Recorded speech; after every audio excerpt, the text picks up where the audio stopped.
Kuvadva road police સ્ટેશનના આણંદપર ગામ છે.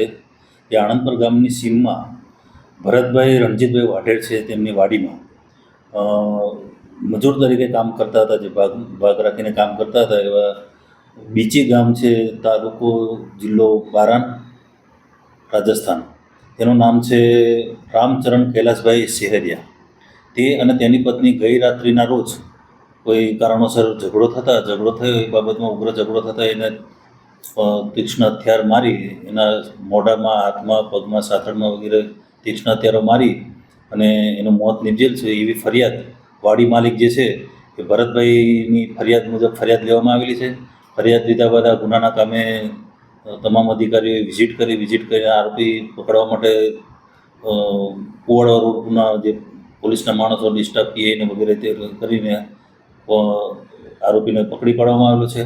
આરોપીને પકડ્યા પછી આરોપીને પૂછપરછ કરતાં આરોપી એવું જણાવે છે કે એની સાથે જ વાડીમાં કામ કરતા હતા. એની જે બહાદુર કરે છે એની પત્ની છે. એના પત્ની સાથે મારો આડો સંબંધ છે એવું એની પત્ની એના પર વેમ શક ખાતી હતી ને એ બાબતનો ઝઘડો થયેલો.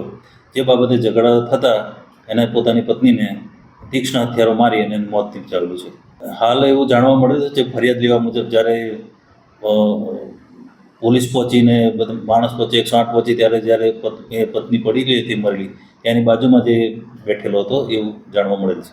હાલ અત્યારે આરોપીને અટક કરવામાં આવ્યો છે. અટક કરીને ધોરણસરની કાર્યવાહી કરી એના રિમાન્ડ પણ મેળવવા માટે તજવીજ કરવામાં આવી રહી છે. એનો ગુનાહિત ઇતિહાસ છે કે કેમ, કારણ કે આ જે આરોપી છે જે હાલ 1.5 મહિનાથી જ રાજસ્થાનથી અહીં આવેલો છે એ બાબતની એની ઊંડાણપૂર્વક તપાસ કરવાની ચાલુ છે. હાલ એને BNS કલમ 103(1) તેમજ Gujarat police act GP act કલમ 135 મુજબનો ગુનો દાખલ કરવામાં આવેલો છે.